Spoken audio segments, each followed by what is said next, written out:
Guys, আসসালামু আলাইকুম। কেমন আছেন আপনারা? আলহামদুলিল্লাহ আমি ভালো আছি। দেশের বাইরে থেকে যে যেখান থেকে দেখছেন সবাইকে জানাচ্ছি প্রাণ ঢালা ভালোবাসা। ভিডিওর শুরুতে সবাইকে রিকোয়েস্ট করছি, প্লিজ একটি করে লাইক করে দেবেন এবং ভিডিওটি কন্টিনিউ করুন, আশা করি ভালো লাগবে।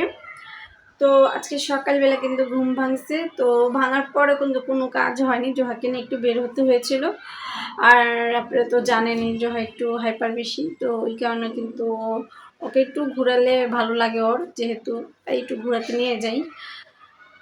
কি আর করার। তো চলুন আজকে কি কি কাজ করব, কি কি করছি আপনাদের সাথে শেয়ার করব।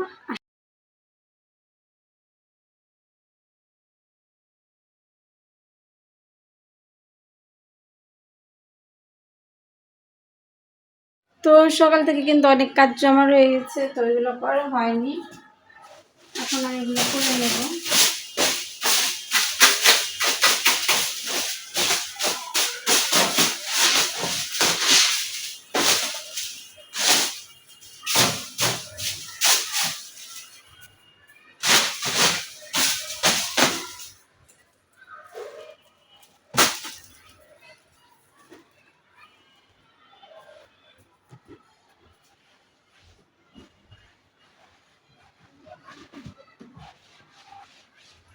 সারাদিনই কিন্তু কাজ আমাদের থাকে, অল্প স্বল্প করে, কিছু করার নাই।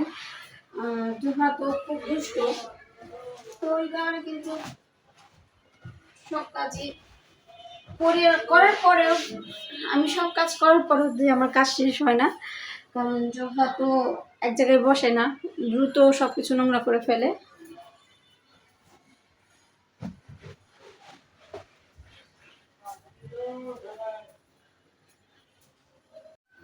আর এই যে জোহা কিন্তু ঘুমাচ্ছে এখন, সকালবেলা উঠছে, এখন ও ঘুমাচ্ছে। আমি একটু ঘুমাতে চেয়েছিলাম, বাট ও উঠলে কিন্তু আমি আর কোনো কাজ করতে পারবো না, তাই ঘুমাচ্ছে। ঘুমাক, ওকে আর ধরবো না।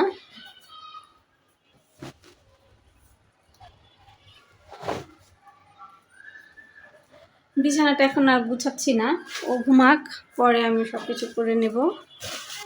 ও যত পর্যন্ত ঘুমাবে তত পর্যন্ত শান্তি মতো কাজ করা যাবে আর কি। আপনাদের ভাইয়া আলু পেঁয়াজ এনেছে,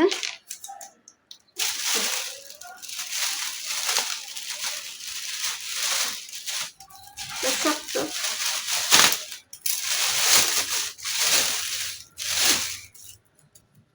আলুগুলো ঢেলে নেব।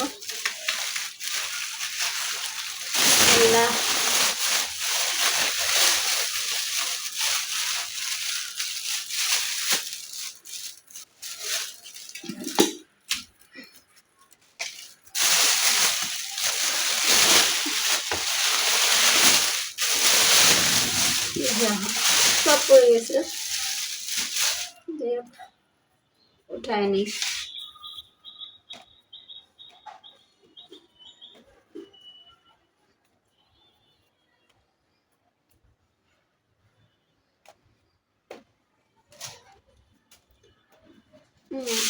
আলুগুলো ঢেলে নিলাম, বালি বালি হয়ে গেছে।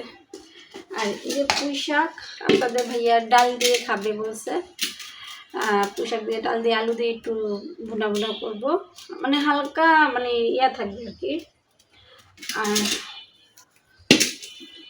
মাছের তরকারি রান্না করবো, তো পড়ে যাচ্ছে এইখানে বালি বালি, তো এই কারণে কিন্তু এখন আমি শাকটা মাটিতে রাখতে পারতেছি না, আগে এগুলো সব গুছায় নিই।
আমি পুঁইশাকগুলো কেটে নিতেছি এখন।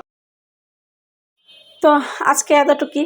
আল্লাহ হাফেজ। কেমন লাগলো অবশ্যই কমেন্টস করে জানাবেন এবং প্লিজ যারা এখনও লাইক করেনি প্লিজ একটা লাইক করে দেবেন। আল্লাহ হাফেজ।